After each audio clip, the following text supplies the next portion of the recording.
Hello everyone. आज की इस वीडियो सेशन में हम लोग बात करेंगे व्हाट्स आर इम्पोर्टेंट वॉल्यूम 3 और लेसन 2 के ऊपर आज हम लोग बात करेंगे। इसमें टोटल 20 वर्ड्स के बारे में चर्चा किया गया है और ये सभी के सभी वर्ड्स बहुत और बहुत इंपॉर्टेंट है। इनकी जितनी तारीफ किया जाए उतनी कम है। ये इतने ज्यादा ये फ्रीक्वेंटली यूज होते हैं रिटन टेक्स्ट में या स्पोकन में या और कहीं भी कि आप इनको इग्नोर नहीं कर सकते हैं। तो चलिए हम लोग लेसन 2 के फर्स्ट वर्ड के बारे में चर्चा करते हैं, है ना। लेसन 2 का जो फर्स्ट वर्ड है वह है अफ्लुएंट। देखिए, यदि कोई व्यक्ति कोई देश यदि अफ्लुएंट है, इसका मतलब है कि वो धनी है। अफ्लुएंट का जो अर्थ होता है पार्ट ऑफ स्पीच एडजेक्टिव है और इसका अर्थ होता है धनी होता है। इसके रिलेटेड सिनोनिम्स हम लोग बहुत पढ़ चुके हैं। धनी, गरीब, ये समझिए कि डिक्शनरी इनसे भरे हुए हैं। डिक्शनरी में इनसे रिलेटेड वर्ड भरे हुए हैं। यदि आपको कहना है धनी, गरीब, तो इससे काफी संबंधित वर्ड है। चलिए कुछ इंपॉर्टेंट सिनोनिम देखते हैं। धनी के लिए अगर हमें और कहना है तो हम क्या कह सकते हैं? वेल्दी, जैसे कि आप सभी जानते हैं। प्रॉस्पेरस मतलब भी संपन्न, धनी। ऑपुलेंट मतलब धनी। और रिच एक सबसे कॉमन वर्ड है धनी कहने के लिए। चलिए इसके एंटो क्या हो जाएंगे? पुअर और इम्पोवेरिस्ट। यदि कोई व्यक्ति इम्पोवेरिस्ट है, कोई देश इम्पोवेरिस्ट है, तो इसका मतलब है वो कंगाल है, उसके पास कुछ भी नहीं है। चलिए तो इसके एंटो हो गए। अब हमें सेंटेंस से इसे बेहतर यूज समझना है। यूज ही मेन चीज है। साइनो एंटो आपको और भी कहीं लिखा हुआ आपको मिल जाएगा, लेकिन जो इसका यूज है ना, वही वर्ड्स को याद रखने में मदद करते हैं। चलिए जैसे कि अगर हमें कहना है कोई धनी समाज कहना है, अगर हमें छोटा छोटा पहले लेके चलते हैं, एन अफ्लुएंट सोसाइटी। अगर हमको धनी समाज कहना है, एक कोई व्यक्ति एक धनी समाज से बिलोंग करता है, अफ्लुएंट सोसाइटी। धनी वर्ग आप ऐसा समझिए, अफ्लुएंट क्लास, ठीक है ना। अगर हम कहें कि धनी आस पड़ोस, आस पास के लोग बहुत धनी हैं, हम चाहे जो भी हो, तो इसको कैसे कहेंगे, है ना? अफ्लुएंट नेबर, है ना, नेबरहुड्स, नेबरहुड्स। चलिए आसपास के लिए आसपास मतलब आप इसको सिंपल भाषा में समझिए, पड़ोस, ठीक है। चलिए इसी तरह से हो जाएंगे। ये सब पेयर हैं जो कि हम अफ्लुएंट के साथ इस्तेमाल करते हैं। अफ्लुएंट कंट्री, है ना, इसी तरह से हो सकता है अफ्लुएंट कंट्री, अफ्लुएंट फैमिली, ये सब अफ्लुएंट के साथ पेयर बनाते हैं। चलिए अब हम इस पर सेंटेंस इजीली बना सकते हैं। हमको कहना है कि अमेरिका एक धनी देश है। एक सिंपल सा लाइन अगर हमको लिखना है, अमेरिका एक धनी देश है, इसको कैसे लिखेंगे? The USA is an affluent country. The USA is an affluent country. तो ये हमारा अफ्लुएंट का यूज रहा। चलिए वर्ड नंबर हम आते 2 में। चलिए कैलस। देखिए कैलस का मतलब क्या होता है? आप में दया बिल्कुल नहीं है। आप एक तरह से निर्दयी व्यक्ति हैं, कठोर हैं आप में दया नाम का कोई चीज नहीं है। अगर कोई व्यक्ति कैलस है, इसका मतलब होता है कि उसमें कोई दया नहीं है। चलिए मर्सीलेस, मर्सी मतलब दया, लेस मतलब नहीं। देखिए मर्सीलेस का मतलब क्या होता है? जिसमें कोई दया नहीं हो। आप इसको लेस पढ़िएगा। चलिए अनफीलिंग, जिसमें कोई फीलिंग ना हो। कोल्ड, एकदम ठंडा है। क्रूएल, क्रूर है। चलिए इसके एंटोनिम्स क्या हो जाएंगे? काइंड और कंपैसियोनेट, ना कंपैशनेट। कंपैशनेट का मतलब होता है दयालु। बहुत अच्छा वर्ड है कंपैशनेट, बहुत अच्छा वर्ड है। दया, दयालु, आप इसको ऐसे समझिए, दया से भरा हुआ ये कंपैशनेट होता है। चलिए अगर हमको कहना है कि जैसे कि उसे निर्दयता पूर्वक, है ना, अगर हमको ऐसे करना है, उसे निर्दयता पूर्वक पीट कर मार डाला गया, है ना, उसे निर्दयता पूर्वक पीट कर मार डाला गया। चलिए हमें कैलस का यूज करके बनाना है। बनाने के लिए हम इसको मर्सीलेस से भी बना सकते हैं, क्रूएल से भी बना सकते हैं। बहुत सारे, देखिए हमारे पास रास्ते बहुत सारे हैं, लेकिन हम जिस वर्ड को लेके चल रहे हैं ना, हम उसको ज्यादा प्राथमिकता देंगे। चलिए उसे निर्दयता पूर्वक पीट कर मार डाला गया, कैसे लिखेंगे? ही वाज कैलसली, है ना, ही वाज। अब एडवर्ब की जरूरत है ना, ये पीटने का तरीका बता रहा है, कैसे पीटा गया? निर्दयता पूर्वक। तो वर्ब का विशेषता कौन बताता है? वर्ब का विशेषता के लिए वर्ड आते हैं एडवर्ब। चलिए एडवर्ब बनाना है। एडवर्ब बनाना, एडवर्ब कैसे बनता है? आपको एडजेक्टिव दिया गया है। एडजेक्टिव में एलवाई लगने से क्या बनता है? एडजेक्टिव में एलवाई लगने से एडवर्ब बनता है। हमें इस वाक्य में ना एडवर्ब की जरूरत है, एडजेक्टिव की जरूरत नहीं, हमें एडवर्ब की जरूरत है।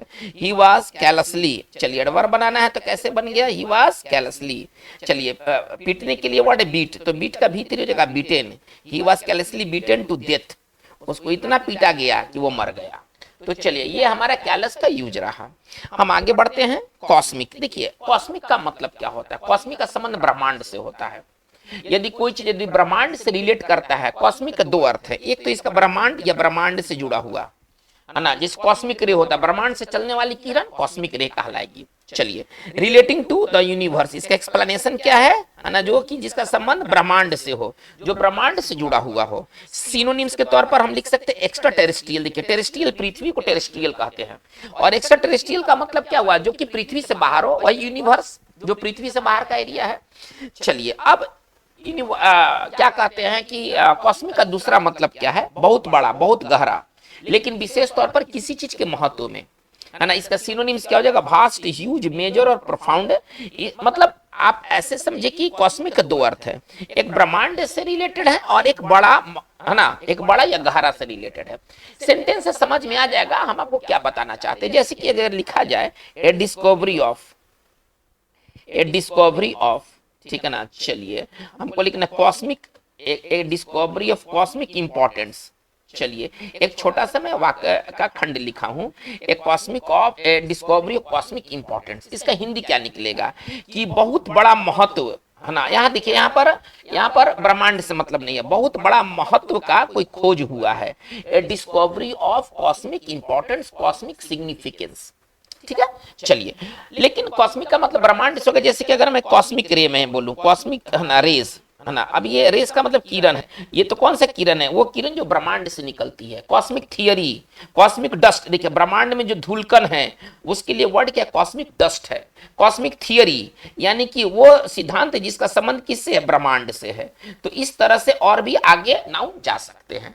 तो कॉस्मिक का दो अर्थ हुआ, एक इसका अर्थ है ब्रह्मांड से जुड़ा हुआ, इसका जो दूसरा अर्थ है गहरा, बहुत बड़ा, है ना। आप इस सेंस में समझें। चलिए, हम आगे चलते हैं। डेटीरियोरेट, इसको पढ़ेंगे, डेटीरियोरेट। देखिए, डेटीरियोरेट का मतलब क्या होता है, यदि कोई चीज यदि डेटीरियोरेट, कोई चीज यदि डेटीरियोरेट होता है, यानी कि वो और खराब हो जाता है, और बदतर होता है, और बिगड़ जाता है, ठीक है ना। बिगड़ना, खराब होना। चलिए, इसका सिनोनिम्स क्या होगा, वर्स। देखिए, वर्स का, वर्स एडजेक्टिव है, थोड़ा ध्यान दिया जाए, यहां समझना है। वर्स एडजेक्टिव है, और इसका बहुत ज्यादा, ये छोटे छोटे एग्जाम्स में ना बहुत बार पूछता है, इसका भर बनाना है ना। तो इसका वर्स का मतलब होता है कि खराब, ज्यादा खराब, ठीक है ना। चलिए, अब इसका वर्ब कैसे बनेगा, इसका वर्ब बनेगा वर्सेन, इसका वर्ब बनेगा वर्सन। ये कई बार, है ना, ये पूछा गया है। चलिए, वर्सन का मतलब होता है खराब हो जाना, बिगड़ जाना। चलिए, डिक्लाइन का भी मतलब होता है खराब होना, डिके मतलब ये होता है सड़ना, खराब होना। चलिए, इंप्रूव का मतलब होता है सुधारना। जैसे कि देखिए, अगर हमको कहना है कि मतलब ऑपरेशन किसी व्यक्ति का हुआ, लेकिन ऑपरेशन के बाद उसका स्वास्थ्य तेजी से गिरने लगा, हमको ऐसा कहना है ऑपरेशन सक्सेसफुल नहीं हुआ। हमको कहना है कि आफ्टर ऑपरेशन, इसी चीज को कैसे लिखेंगे, आफ्टर ऑपरेशन मतलब ऑपरेशन उसका सफल नहीं हुआ, ऑपरेशन तो हो गया लेकिन उसका स्वास्थ्य तेजी से बिगड़ने लगा। आफ्टर ऑपरेशन हिज हेल्थ, चलिए, स्टार्टेड, है ना। अच्छा, स्टार्ट के बाद बिफोर, और डेटियोरेट का मतलब खराब होना, डेटीरियोरेटिंग, है ना। चलिए, तो कहने का तात्पर्य क्या है कि इसको हम ऐसे लिख सकते हैं, इंस्टीड ऑफ इंप्रूवमेंट। चलिए, इंस्टीड ऑफ इंप्रूवमेंट। चलिए, अभी हमारा वाक्य जो है ना पूरी तरह से क्लियर है। देखिए, हिंदी क्या निकलेगा, ऑपरेशन के बाद उसका स्वास्थ्य सुधार के मतलब सुधार के बदले, सुधार के बजाय, इंस्टीड ऑफ का मतलब होता है के बजाय। देखिए, आप यहां से समझे, इंस्टीड ऑफ का अर्थ होता है के बजाय। कहने का तात्पर्य क्या है कि इंस्टीड का अर्थ होता है के बजाय। चलिए, हेल्थ, चलिए यहां से एरो आप ले लीजिए, है ना, और इंस्टीड का अर्थ होता है के बजाय। कहने का तात्पर्य क्या है कि हम क्या बताना चाहते हैं कि ऑपरेशन के बाद उसका स्वास्थ्य में इंप्रूवमेंट आने के बजाय उसका स्वास्थ्य और गिरने लगा। चलिए, हमको कहना है कि जैसे दिन आगे बढ़ा, जैसे दिन आगे बढ़ा, ठीक है ना, मौसम खराब होने लगा, मौसम और बिगड़ते चला गया। हम कैसे लिखेंगे, देखिए, तो द वेदर जो मौसम था, द वेदर स्टार्टेड, है ना, शुरू हो गया, द वेदर स्टार्टेड। चलिए, डेटीरियोरेटिंग नहीं, क्योंकि स्टार्ट के बाद हमें V4 चाहिए। स्टार्ट के बाद आमतौर पर हम 2+V1 भी ले सकते हैं, थोड़ा ध्यान दिया जाए। स्टार्ट के बाद 2+V1 भी होता है, ये ग्रामर का चीज है। V4 भी होता है, लेकिन ये V4 ज्यादा बेहतर है। द वेदर स्टार्टेड डेटियोरेटिंग, ठीक है ना, एज द डे एडवांस्ड, जैसे दिन आगे बढ़ा, जैसे ही दिन आगे बढ़ा, वेदर और खराब होने लगा। तो कोई चीज डेटीरियोरेट होता है यानी कि वो और बिगड़ जाता है, ठीक है। चलिए, अब हम आते इरोशन। इरोशन ज्योग्राफी में पढ़ना। इरोशन का हिंदी होता है अपर्दन, मिट्टी का कटाव। कटाव या कटाव को ना अपर्दन कहते हैं, ठीक है ना, कटाव को ही अपर्दन कहते हैं। विशेष तौर पर मिट्टी का होता है सॉइल इरोशन। आपको ज्योग्राफी में एक टॉपिक पढ़ना है, ठीक है ना, सॉरी, आपको ज्योग्राफी में एक टॉपिक पढ़ना है जिसका नाम है सॉइल इरोशन, है ना, मिट्टी का अपर्दन आपको पढ़ना है, ठीक है ना। चलिए यहीं पर हम ले लेते हैं। आपको इस तरह से ज्योग्राफी में एक टॉपिक पढ़ना है सॉइल इरोशन, मिट्टी का अपर्दन। चलिए विदरिंग, है ना, ज्योग्राफी में आपको एक शब्द मिलेगा विदरिंग। विदरिंग का मतलब होता है अपर्दन, कटाव। चलिए देखिए, अब लेकिन इरोशन उतना जबरदस्त वर्ड नहीं है जितना कि वर्ड इरोड है। थोड़ा ध्यान से सुनिएगा। इरोड का मतलब क्या होता है? कोई चीज यदि इरोड होता है, इसका मतलब है कि धीरे धीरे वो नष्ट हो जाता है। अचानक नष्ट नहीं होता है, धीरे धीरे वो कमजोर हो जाता है, धीरे धीरे वो मतलब नष्ट हो जाता है। जैसे कि देखिए, अब एक व्यक्ति असफलता के बाद असफलता झेला, धीरे धीरे उसका क्या होता है, विश्वास क्या हो जाता है, खत्म हो जाता है। मान लीजिए एक बार असफल हुआ तो विश्वास अभी ठीक है कि अभी हम लगता है कि आगे अभी सफल होंगे। 2 बार असफल हो गया, अब उसका विश्वास है ना थोड़ा सा कम होगा। नेक्स्ट बार फिर असफल हो गया, उसमें और कमी, विश्वास में और कमी आएगी। तो इस तरह से कुछ समय के बाद विश्वास उसका नष्ट हो जाएगा। हम कैसे लिखेंगे? हिज कॉन्फिडेंस, हिज कॉन्फिडेंस, चलिए उसका जो विश्वास था इरोडेड, नष्ट हो गया, इरोडेड आफ्टर, है ना। चलिए कंसेक्यूटिव फेलियर्स या ड्यू टू हम ऐसे लिख सकते हैं, आफ्टर की जगह पर ज्यादा बढ़िया रहेगा, ड्यू टू यहां हम इस्तेमाल करते हैं।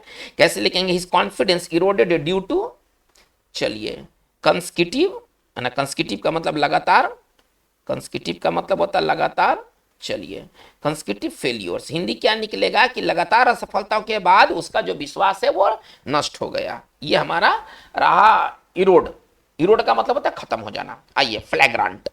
देखिए यदि कोई चीज को आप खुलेआम करते हैं और खराब चीज को, कोई खराब चीज करते हैं, खुलेआम करते हैं, बेधड़क करते हैं, दिखा के करते हैं और डरते नहीं हैं, तो आप उसको फ्लैग्रांट करते हैं। खुलेआम बेहद खराब तौर पर वो चीज होता है, और खराब चीज के लिए फ्लैग्रांट का इस्तेमाल होता है। ब्लटांट बहुत अच्छा वर्ड है। ब्लटांट का मतलब खुलेआम। यदि कोई चीज को आप खुलेआम करते हैं तो ब्लटांट करते हैं। ग्लेरिंग का भी मतलब होता है एकदम खुलेआम दिखा करके। ऑब्वियस मतलब स्पष्ट, टू बैड मतलब बहुत खराब। चलिए अगर हमको कहना है, जैसे कि देखिएगा यहां पर जितने लोगों को शक्ति मिलता है, पावर मिलता है, उनका वो क्या करते हैं, मतलब खुलेआम दुरुपयोग करते हैं, उनका खुलेआम दुरुपयोग होता है। हमको करेंगे पावर का खुलेआम दुरुपयोग। कैसे लिखेंगे, है ना, फ्लैग्रांट। इसको कैसे लिखेंगे? फ्लैग्रांट अब्यूज ऑफ पावर्स, है ना। आज हमारे देश में क्या है, अगर आप किसी को शक्ति दे दे तो उसका खुलेआम वो दुरुपयोग करने लगेगा, ठीक है ना। नियम का खुलेआम उल्लंघन हम नहीं मानेंगे, जो करना है कर लेना, ठीक है। फ्लैग्रांट, देखिए इसे पेयर में लिख रहा हूं, आप सेंटेंस इससे बड़ा बना सकते हैं। फ्लैग्रांट डिसरिगार्ड, है ना, फ्लैग्रांट डिसरिगार्ड फॉर द लॉ, है ना। कहने का मतलब है कि लॉ का आप कौन सा उल्लंघन कर रहे हैं, खुलेआम उल्लंघन कर रहे हैं। डिसरिगार्ड मतलब उल्लंघन, खुलेआम उल्लंघन कर रहे हैं आप उसका, ठीक है ना। चलिए हैबिटेट, हैबिटेट क्या होता है? देखिए किसी जानवर का या किसी पौधे का जो प्राकृतिक आवास होता है, जिस आवास में वो रहते हैं, है ना, एक तरह का माहौल में वो रहते हैं, उनका प्राकृतिक आवास जो होता है वो हैबिटेट कहलाता है। नेचुरल सराउंडिंग इसका ये सिनोनिम्स होगा, ये एक्सप्लेनेशन होगा। अब जैसे कि बात किया जाए, जैसे कि देखिए पोलर बियर, पोलर बियर का प्राकृतिक आवास दुनिया में कहाँ है? पोलर बियर का जो प्राकृतिक आवास है वो सर है आपका आर्कटिक प्रदेश। आर्कटिक जो प्रदेश है वो पोलर बियर का प्राकृतिक आवास है। वो नेचुरल तौर पर वो वहां पर ग्रो करते हैं। इसको कैसे लिख सकते हैं, है ना, आर्कटिक जोन। अगर इसको लिखना है तो कैसे लिख सकते हैं? आर्कटिक जोन, है ना, इज, ठीक है ना, is a habitat, is a habitat, और ये हैबिटेट किसका है? ऑफ पोलर बियर, है ना। ये ध्रुवीय भालुओं का क्या है? एक हैबिटेट है ना। ये ध्रुवीय भालुओं का क्या है? एक हैबिटेट है। चलिए तो हैबिटेट का मतलब होता है प्राकृतिक आवास। अलग अलग जानवरों के प्राकृतिक आवास अलग अलग होते हैं। सारे जानवर एक ही तरह के आवास में नहीं रहते। कुछ जानवर कोल्ड माहौल में रहते हैं, कुछ जानवर हॉट माहौल में रहते हैं, तो उनका वो प्राकृतिक आवास होता है। चलिए हम आगे लेके चलते हैं। नंबर 8 हैरंग। हैरंग का मतलब क्या होता है? क्रोध भरा भाषण, बहुत लंबा चौड़ा भाषण, और आप एकदम आग बबूला होकर के भाषण देते हैं। ये देखते चुनाव के समय में, चुनाव के समय में जितने भी लोग जो भाषण देते हैं, एकदम लंबा भाषण, लंबा चौड़ा भाषण देंगे और विरोधी का ना वो टारगेट करेंगे, और उनके भाषण में थोड़ा सा क्रोध झलकेगा, तो इस भाषण को कहते हैं हैरंग। हैरंग का मतलब होता है क्रोध या आलोचना भरा भाषण। चलिए इसका सिनोनिम्स, टायरेट तो टॉप क्लास का वर्ड है। टायरेट का भी मतलब होता है क्रोध भरा भाषण। चलिए डायट्राइब का भी मतलब होता है क्रोध भरा भाषण या लिखावट, वो उसमें लेखन भी होगा। डायट्राइब में ना लेखन भी, देखिए ये दोनों हायरंग और टायरेट, हायरंग और टायरेट आप ऐसे समझिए, हायरंग और टायरेट ये भाषण होगा, ये भाषण होगा, क्रोध भरा भाषण होगा। चलिए और जो क्या कहते हैं डायट्राइब जो होगा, ये डायट्राइब का इस्तेमाल हम भाषण के लिए भी कर सकते हैं, और लेखन है ना, क्रोध भरा लेखन है ना, जिसमें गुस्सा झलक रहा हो, तो ये भाषण और प्लस लेखन ये दोनों के लिए इस्तेमाल होते हैं है ना डायट्राइब। जबकि ये हायरंग और टायरेट जो होते हैं ना, वो सिर्फ भाषण के लिए इस्तेमाल होते हैं। चलिए तो इसका सिनोनिम्स क्या हो जाएगा, टायरेट, डायट्राइब और पोलेमिक। इसका मतलब होता है क्रोध से भरा हुआ भाषण। चलिए एक्सप्लेनेशन यहां दे दिया गया है आपके समझने के लिए। A long and angry speech, वो स्पीच जिसमें कि आपको क्रोध झलकेगा। चलिए इसका एंटो क्या होगा, पैनजाइरिक, गुणगान, प्रशस्ति पत्र। पहले देखिएगा कि राजा के दरबार के जो कवि होते थे ना, राजा के गुणगान लिखा करते थे, उसको प्रशस्ति पत्र हम लोग कहते हैं। उसी का जो इंग्लिश है ना, वो पैनजाइरिक है। चलिए हमको कहना है कि टीम हार गया, इसके बाद क्रोध में है ना कोच ने एक भाषण दिया, प्रेस कॉन्फ्रेंस में भाषण दिया, एक लंबा चौड़ा भाषण दिया, टारगेट किया टीम के ऊपर। हमको लिखना है द कोच डायरेक्टेड, डायरेक्टेड मतलब निशाना साधा है ना। टायरेट, टायरेट का इस्तेमाल करके बना रहा हूं, या आप हायरंग भी लिख सकते हैं।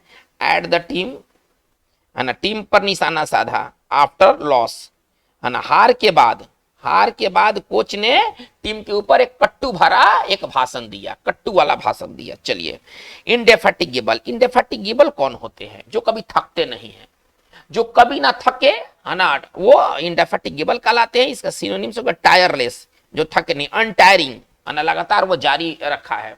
जैसे कि देखिए हमारे प्रधानमंत्री, चाहे जो कुछ भी हो, लेकिन ये नहीं थकने वाले शख्स है ना। इतने लंबे समय तक ये ऑफिशियल पद पर है, पहले वो चीफ मिनिस्टर थे, इसके बाद वो प्राइम मिनिस्टर लंबे समय तक रहे, तो लगभग 20 इयर्स का इनका ऑफिशियल अभी तक टेन्योर रहा है ना। सीएम और प्रधानमंत्री को मिला करके वो 20 वर्ष से ज्यादा ही है, लेकिन इन्होंने कभी है ना ऑफिशियल छुट्टी नहीं लिया है, ये कभी थकते नहीं है। पता नहीं इनके अंदर क्या है। अब इनको कहना है कि हमारे प्रधानमंत्री नहीं थकने वाले व्यक्ति हैं, अब इसको कैसे कहेंगे, इंडेफैटिगेबल। इसको कैसे कहेंगे, इंडेफैटिगेबल प्राइम मिनिस्टर। हमारे जो प्राइम मिनिस्टर हैं वो इंडेफैटिगेबल है, ये काम करने से कभी नहीं थकते हैं। ठीक है, या कोई वर्कर, कोई साधारण मनुष्य भी हो सकता है, कोई साधारण व्यक्ति भी हो सकता है जो काम कर और थके नहीं। ये पेयर्स है, ये मैं आपको पेयर्स दे रहा हूं। हमारे साइंटिस्ट क्या है, हमारे इसरो के साइंटिस्ट दिन रात एक किए, थके नहीं, और इन्होंने चंद्रयान 3 को इन्होंने सफल बनाया। तो कोई भी व्यक्ति के लिए इस्तेमाल हो सकता है जो कार्य करते समय थके नहीं। चलिए, या हमारा अंदर का जो, देखिए हमारा अंदर का जो जोश जुनून होता है ना, वो भी थकता नहीं है ना। इंडेफैटिगेबल पैशन, देखिए इसके साथ और पेयर हम क्या बना सकते हैं, इंडेफैटिगेबल पैशन। इंडेफैटिगेबल पैशन, वो पैशन जो कभी थकेगा नहीं, कभी खत्म नहीं होगा है ना। एक जोश है जो कभी खत्म नहीं होगा। ये व्यक्ति के अलावा हमारे जो गुण होते हैं वो भी इंडेफैटिगेबल हो सकते हैं। जैसे कि अगर हमें कहना है कि एक आशा है, वो आशा भले लाख फेल हो जाए, आशा मेरा कभी थकेगा नहीं, आशा बना कर रखा है, ये कहलाएगा इंडेफैटिगेबल ऑप्टिमिज्म। ऑप्टिमिज्म का मतलब आशा। तो चलिए ये आप उम्मीद या आशा आप ऐसा समझिए, ये भी कभी नहीं थकते हैं, हमेशा बने रहते हैं। चलिए इंडेलीबल, इंडेलीबल का मतलब क्या होता है, जिसे आप हटा ना सके, जिसे मिटा ना सके। इसका एक्सप्लेनेशन कैसे लिख देंगे, चलिए इसका एक्सप्लेनेशन यहीं पर कर देते हैं है ना। डिफिकल्ट टू रिमूव, जिसको हटाना मुश्किल हो, डिफिकल्ट टू रिमूव, जिसको हटाना मुश्किल हो। देखिए यदि कोई चीज अगर इंडेलीबल है तो आप उसे हटा नहीं सकते हैं। इसका हिंदी अमिट, जिसे मिटाया ना जा सके। जैसे कि देखिए इंडेलीबल का बहुत अच्छा यूज है, जैसे कि आपने कभी सुना अमिट छाप, कोई व्यक्ति किसी के ऊपर क्या छोड़ता है, अपने कार्य से अमिट छाप छोड़ता है, वो छाप जो कभी मिटेगा नहीं। इसको कैसे लिखेंगे, इंडेलीबल इंप्रेशन। इंप्रेशन का मतलब छाप है ना, इंडेलीबल इंप्रेशन। चलिए आप चुनाव के समय में जो इंक लगाते हैं, एक बार बढ़िया से सूख जाए तो इंक जल्दी हटता नहीं है। वो जानते इंक का नाम क्या है, उसका नाम है इंडेलीबल इंक। इसको कहेंगे, देखिए अब वो ऐसा इंक जो कभी मिटे नहीं या मिटाना मुश्किल हो जाए, वो कहलाएगा इंडेलीबल इंक, वो कहलाएगा इंडेलीबल इंक।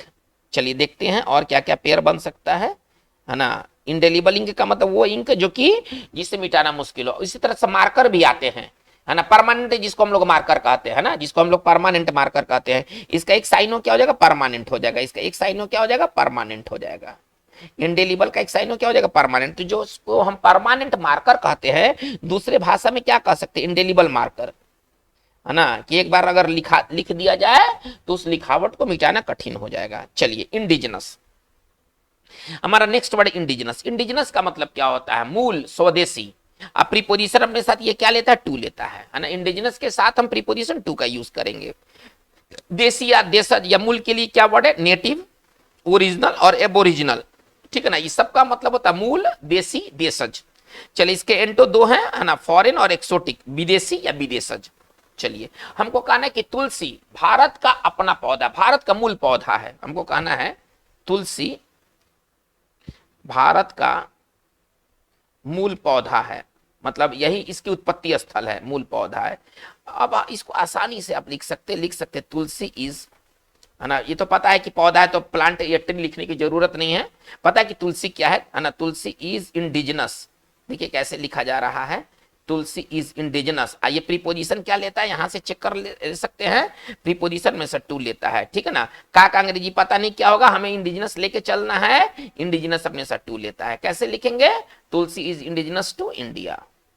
चलिए, ये हमारा वाक्य बन गया। चलिए, लक्रेटिव का मतलब क्या होता है, जिसमें ज्यादा पैसा हो, वो बिजनेस, वो काम जिसमें बहुत ज्यादा पैसा हो, वो लक्रेटिव कहलाता है। वो कार्य या व्यवसाय जिसमें बहुत ज्यादा पैसा हो, लाभप्रद वो लाभ देता हो, उस काम को लक्रेटिव कहते हैं। इसका सिनोनिम्स क्या हो जाएगा, प्रॉफिटेबल, जिसमें प्रॉफिट हो, मनी मेकिंग, जिसमें ज्यादा पैसा हो, गेनफुल, है ना, जिसमें लाभ हो। इसका एंटो क्या हो जाएगा, अनप्रॉफिटेबल, जिसमें कोई लाभ ना हो। हमको कहना है कि आईपीएल, आज आईपीएल, दुनिया में बहुत सारे प्रीमियर लीग चल रहे हैं, दुनिया में बहुत सारे प्रीमियर लीग चल रहे हैं, लेकिन आईपीएल की खासियत क्या है कि इसमें सबसे ज्यादा पैसा है। हमको कहना है कि आईपीएल क्रिकेट का सबसे ज्यादा पैसा वाला टूर्नामेंट है, बस हमको ऐसे कहना है। कैसे लिखेंगे, IPL is the most lucrative, IPL is the most lucrative, है ना, टूर्नामेंट, ठीक है ना, ऑफ क्रिकेट। ये क्रिकेट का सबसे ज्यादा पैसा वाला, है ना, जिसमें ज्यादा पैसा वो लक्रेटिव होता है। जैसे कि देखिए, एक व्यवसाय, एक बिजनेस जिसमें ज्यादा पैसा हो, ठीक है ना, अब वो कौन सा बिजनेस होगा, लक्रेटिव बिजनेस होगा, है ना। वो कौन सा बिजनेस होगा, आजकल पैसा उसमें बहुत ज्यादा मिल रहा है, तो वो कौन सा बिजनेस होगा, लक्रेटिव बिजनेस होगा, है ना। इसी तरह से वो जो व्यवसाय होगा, वो प्रोफेशन, कौन सा प्रोफेशन होगा, तो लक्रेटिव प्रोफेशन होगा। तो लक्रेटिव का मतलब क्या होता है, जिसमें ज्यादा पैसा हो, और अनप्रॉफिटेबल का मतलब है जिसमें लाभ ज्यादा ना हो। चलिए, आते हैं वर्ड नंबर 13 में, पर्टिनेंट। पर्टिनेंट का मतलब क्या होता है, संगत, प्रासंगिक, उचित, ठीक है ना। मतलब सपोज कीजिए कि हम इंग्लिश की हम लोग पढ़ाई कर रहे हैं, तो आपका अगर इंग्लिश से अगर कोई जुड़ा हुआ प्रश्न है, तो ये जो पर्टिनेंट क्वेश्चन होगा, पर्टिनेंट का मतलब होता है प्रासंगिक, यानी कि जिस टॉपिक के बारे में बात किया जा रहा है, यदि उसके बारे में यदि कुछ बात हो तो वो प्रासंगिक बात होगा। और अप्रासंगिक का मतलब क्या हुआ, टॉपिक से हट करके, पॉइंट से हट करके। मान के चलिए कि हम लोग अभी इंग्लिश की पढ़ाई कर रहे हैं और आप मैथ के बारे में बात करने लगे, तो ये जो चीज होगा, पढ़ाई की तो बात जरूर है, लेकिन सब्जेक्ट आपका अलग है, तो ये जो चीज है वो पर्टिनेंट नहीं है, ठीक है ना। चलिए, पर्टिनेंट का हिंदी क्या होगा, प्रासंगिक, उचित या संगत, है ना। संगत का भी मतलब होता है जो कि टू द पॉइंट हो।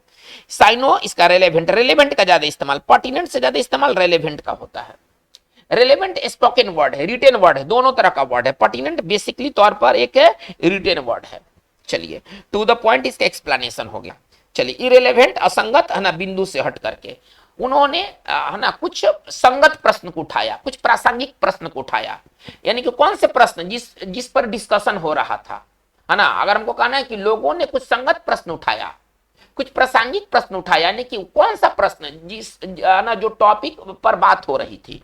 हम कैसे लिखेंगे, दे रेज्ड, इसी को लिखना है तो कैसे लिखेंगे, दे रेज, रेज मतलब उठाना, दे रेज्ड सम पर्टिनेंट क्वेश्चंस, दे रेज्ड सम पर्टिनेंट क्वेश्चंस, उन्होंने कुछ प्रासंगिक प्रश्नों को उठाया, यानी कि वो प्रश्न जो कि टॉपिक से जुड़े थे, है ना। चलिए, आते हैं प्रोपेंसिटी। हमारा अगला जो वर्ड है वो प्रोपेंसिटी है। प्रोपेंसिटी का मतलब क्या होता है, किसी काम करने के प्रति आपकी जो झुकाव होती है, आप उसको अक्सर करना चाहते हैं, तो वो चीज आपकी प्रोपेंसिटी होती है, आप उसको अक्सर करना चाहते हैं, ठीक है ना। चलिए, तो प्रोपेंसिटी का मतलब प्रवृत्ति, किसी कार्य को करने के प्रति झुकाव।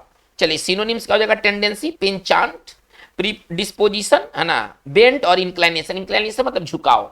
यदि आप किसी चीज के प्रति प्रोपेंसिटी दिखलाते हैं तो इसका मतलब है कि आप उस काम को करने के प्रति झुकाव दिखलाना चाहते हैं, मतलब आपका मन करता है कि हम उस काम को करें, है ना, चाहे वो अच्छा हो या बुरा हो। चलिए देखिए, यदि यदि इसके बाद यदि वर्ब की जरूरत है तो टू, वर्ब के साथ टू लगेगा, नाउन के साथ फोर लगेगा।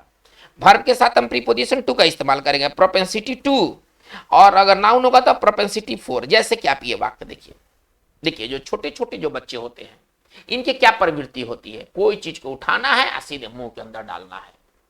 अगर छोटे बच्चे जो टॉडलर होते हैं इनका प्रवृत्ति क्या होता है, कोई चीज को उठाना है सीधे मुंह के अंदर डालना, इनकी प्रवृत्ति होती है, इनका दिमागी झुकाव ऐसा होता है। हम कैसे लिख सकते हैं देखिए तो, ठीक है ना, छोटे बच्चे, small children, small children have propensity, है ना, प्रोपेंसिटी। चलिए टू देखिए, पुट, पुट मतलब रखना, ये वर्ब है ना तो टू लग गया, ठीक है ना, नाउन होता तो फोर लगता। Small children have propensity to put anything, anything inside their mouth, है ना, मतलब उनकी प्रवृत्ति क्या होती है कि कोई चीज को उठा करके सीधे मुंह में डालने की। किसी व्यक्ति के पास एक झुकाव होता है चीजों को बढ़ा चढ़ाकर कहने का, अक्सर उसका मन करता है ना कि चीज को बढ़ा चढ़ाकर कह दे, उसके ऐसे प्रवृत्ति है, उसका ऐसा मानसिक झुकाव है कि वो चीजों को बढ़ा चढ़ाकर कहना चाहता है। कैसे लिखेंगे देखिए तो, ही हैज प्रोपेंसिटी, उसके पास उसकी प्रवृत्ति है ना, he has propensity to exaggerate, मतलब बढ़ा चढ़ाकर कहना, exaggerate the things, exaggerate the things, इसका हिंदी क्या है, उसकी प्रवृत्ति है चीजों को बढ़ा चढ़ाकर कहने की। चलिए वर्ड नंबर आते हैं 15 में आते हैं, रेटिसेंट। देखिए यदि कोई व्यक्ति रेटिसेंट है यानी कि वो कम बोलता है, ज्यादा नहीं बोलता है। यदि कोई व्यक्ति अगर रेटिसेंट स्वभाव का है तो वो ज्यादा नहीं बोलता है, चुप रहता है एकदम, है ना, गुमसुम बना रहता है। आप पूछिएगा खाली हो, हाँ बस काम खत्म, पूरा नहीं बोलेगा कि हाँ खाली है। वो व्यक्ति रेटिसेंट होता है, बहुत ज्यादा नहीं बोलता है, कम बोलता है, काम भर बोलता है, ठीक है। चलिए तो चुप, अल्पभाषी, वह जो ज्यादा ना बोले, प्रीपोजिशन इसका ज्यादा महत्व का है, रेटिसेंट अबाउट, ये जबरदस्त चीज है। आपको बार बार अगर प्रीपोजिशन का अगर सेट बनाइएगा आपको ये मिलने वाले हैं फिक्स प्रीपोजिशन में।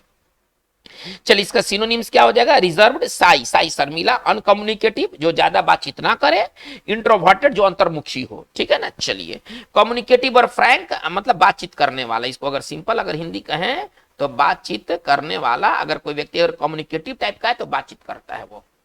चलिए अगर हमको कहना है जैसे कि देखिएगा, वह अपने उपलब्धियों के बारे में ज्यादा नहीं बोलती है, ज्यादा नहीं बोलती, उपलब्धि तो जरूर उसने पाई है लेकिन ज्यादा नहीं बोलती है, अपना रिजर्व रहती है।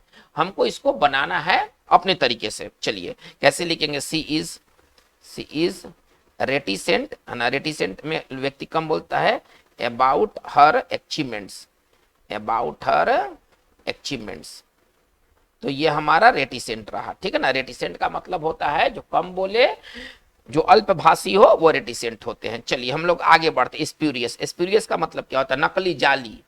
यदि कोई चीज अगर स्प्यूरियस है यानी कि वो नकली है, जाली है। चलिए बोगस मतलब जाली, फेक मतलब जाली, फाल्स मतलब जाली, जेन्युइन और बोनाफाइड मतलब उचित या सही, ठीक है ना। अगर कोई चीज अगर स्प्यूरियस है, जैसे कि अगर हमको कहना है कि नकली दवा कहना है, हमको नकली दवा कहना है, कौन सा मेडिसिन होगा भाई, वो स्प्यूरियस मेडिसिन, स्प्यूरियस मेडिसिन, नकली दवा कहना। हमको कहना है नकली शराब कहना है ना, स्प्यूरियस वाइन हम कह सकते हैं।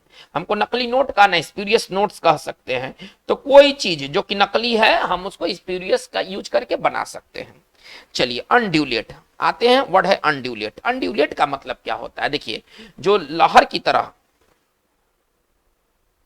है ना। चलिए अनड्यूलेट का मतलब क्या होता है ना, जो देखिए जो लहर की तरह जाएगा इसको अनड्यूलेट कहते हैं, ऐसे, है ना। जो लहर क्या ऊपर नीचे होता है, लहर क्या होता है ऊपर नीचे होता है, देखिए। तो अनड्यूलेट का मतलब होता है ऊपर नीचे होना। रिपल, रिपल मतलब होता है ना जब पानी में जब आप पत्थर फेंकिएगा ना तो पानी में लहर उत्पन्न होता है, ठीक है ना, चारों तरफ से सर्किल उत्पन्न होता है, इसको रिपल कहते हैं, ठीक है ना। गो वेव लाइक, लेकिन देखिए यूज किसका होता है, यूज अनड्यूलेट का नहीं होता है, यूज अनड्यूलेटिंग का होता है। अनड्यूलेटिंग, अनड्यूलेटिंग का मतलब क्या होता है, देखिए अब इस तरह के अनड्यूलेट तो अब इसी यही होगा अनड्यूलेटिंग, आप ऐसे समझिए। पहले उबड़ खाबड़, उबड़ खाबड़, देखिए उबड़ खाबड़ का अंग्रेजी यही है, अनड्यूलेटिंग का इस्तेमाल होता है। कहना है कि हम लोग उबड़ खाबड़ रोड पर चल रहे थे, यानी कि कहीं ऊंचा कहीं नीचा, है ना। हम लोग उबड़ खाबड़ रोड पर चल रहे थे, कैसे लिखेंगे, we were walking on the undulating road, undulating road, हम लोग उबड़ खाबड़ रोड पर चल रहे थे। अच्छा, पहाड़ी कैसा था, पहाड़ कैसा होता है, समतल थोड़े होता है, पहाड़ कैसा होता है, पहाड़ या पहाड़ी कैसा होता है, ऐसा होता है ना, पहाड़ी समतल थोड़े होता है। तो कौन सा हिल, हिल कौन सा हिल होगा, अनड्यूलेटिंग हिल, है ना। कोई भी जो हिल होता है वो कौन सा हिल होता है, अनड्यूलेटिंग हिल, अनड्यूलेटिंग माउंटेन। चलिए अब आते हैं वैलिड। वैलिड का मतलब क्या होता है, सही, वैध, है ना, को सही वैलिड कहते हैं। चलिए, वेल फाउंडेड और लॉफुल इसके सिनोनिम्स हो जाएंगे। इसके एंटोनिम्स क्या होगा, इनवैलिड, है ना। इनवैलिड मतलब जो अवैध हो, इनवैलिड का मतलब क्या, अवैध हो। जैसे देखिए वैलिड पासपोर्ट, वैध पासपोर्ट। आजकल आप लोग मोबाइल का जमाना है तो सिम का होता है ना कि रिचार्ज इतना दिन तक वैलिड रहेगा, 28 दिन तक वैलिड रहेगा, है ना। ये सिम की वैलिडिटी इतना दिन है, ये फलाना चीज का फलाना स्कीम का वैलिडिटी, मतलब वैलिड और वैलिडिटी समझिए ना कि एक बहुत कॉमन वर्ड है, बहुत कॉमन वर्ड है। हम अंग्रेजी नहीं भी पढ़ेंगे तो समझ में आ जाएगी कि वैलिड का क्या अर्थ होता है। चलिए, वैलिड पासपोर्ट, वैलिड क्लेम, ये सब आपको मिलने वाले हैं, ठीक है ना। चलिए हम आगे बात को लेके चलते हैं। वर्ड नंबर है 19, विंडिकेट। विंडिकेट का मतलब क्या होता है, देखिए अगर आप किसी चीज को विंडिकेट करते हैं, आप उसको जायज ठहराते, सही ठहराते हैं, आप उसको सही ठहराते हैं, कोई चीज को अपने कार्य से सही ठहराते हैं तो आप उसको जस्टिफाई करते हैं। चलिए, जस्टिफाई और अपहोल्ड इसके सिनोनिम्स हो जाएंगे। जैसे देखिए अब इस पर एक सेंटेंस बनाते हैं। एक बल्लेबाज रन नहीं बना रहा था, आउट ऑफ फॉर्म था। आप क्रिकेट से बात को समझ सकते हैं, लेकिन एक मेन मैच के लिए उसको चुन लिया गया, बहुत इंपॉर्टेंट मैच के लिए उसको चुन लिया गया, हालांकि वो पहले से फॉर्म उसका खराब था। अब चुन लेने के बाद तो बवाल मचेगा ही, क्योंकि वो आउट ऑफ फॉर्म खिलाड़ी है। अब आपने उसको तो खेलने के लिए चुन लिया और वो भी इंपॉर्टेंट मैच के लिए चुन लिया, तो उस पर प्रश्न लगाए गए। लेकिन जब उसने शतक मार करके टीम को जिता दिया तो अपने जो सिलेक्शन उसका हुआ था, उसने अपने सिलेक्शन को क्या किया, सही ठहराया। अरे यार मेरा ज्यादा मत आलोचना करो, मेरा सिलेक्शन सही हुआ है, देखो मैंने शतक मारा है, टीम को जिताया है। तो आप कोई कार्य से अपने आप को सही ठहराते हैं तो आप उसको विंडिकेट करते हैं। हमको चलिए कैसे बनाएंगे कि बल्लेबाज ने, हमको ऐसे लिखना है कि बल्लेबाज ने शतक बनाकर अपने चुनाव, वही सिलेक्शन, ठीक है ना, चुनाव को सही ठहराया, है ना। मतलब अब उस पर कोई प्रश्न नहीं उठेंगे। चलिए कैसे लिखेंगे, द बैट्समैन, चलिए सही ठहराने के लिए वर्ड क्या, विंडिकेट। क्या वर्ड हम लोग देख रहे हैं, विंडिकेटेड हिज सिलेक्शन, किस चीज को सही ठहराया, अपने चुनाव को सही ठहराया, क्या करके, बाय स्कोरिंग सेंचुरी या बाय हिटिंग सेंचुरी, सेंचुरी मार करके, बाय हिटिंग सेंचुरी। चलिए तो ये हमारा विंडिकेट रहा। अगर आप कुछ को विंडिकेट करते हैं, आप उसको सही ठहराते हैं कोई एक्शन से। चलिए, विवैसियस का मतलब क्या होता है, जिंदा दिल, हंसमुख, और खास तौर पर ये महिलाओं के लिए ये वर्ड इस्तेमाल होता है। लाइवली और स्पिरिटेड इसके साइन हो जाएंगे। अगर कोई महिला यदि हंसमुख महिला है तो वो विवैसियस है। हम कह सकते हैं वो एक हंसमुख महिला, हमेशा हंसते रहती है, जिंदा दिल महिला है, ठीक है ना। कैसे लिखेंगे, she is a vivacious lady, she is a vivacious lady, वो एक हंसमुख महिला, जिंदा दिल महिला है। तो बच्चों आज के इस वीडियो सेशन में इतनी सी बात। ये वॉल्यूम 3 का ये लेसन 2 रहा, बहुत इंपॉर्टेंट। इसमें 20 वर्ड्स हैं, सभी के सभी वर्ड्स काम के वर्ड्स है, कोई भी वर्ड्स ऐसा नहीं कि आप उसको इग्नोर करें। लेकिन ये सिलसिला आपका जो हार्डविक के जो लेसन्स का अभी सिलसिला जारी रहेगा। अगर आप नए हैं और आपने इस चैनल को सब्सक्राइब नहीं किया है तो काइंडली आप इसे सब्सक्राइब करें, लाइक करें, अपने विचारों को कमेंट बॉक्स में जरूर डालें, जो भी आपके विचार हैं। आज की बात बस इतना ही। Thank you very much.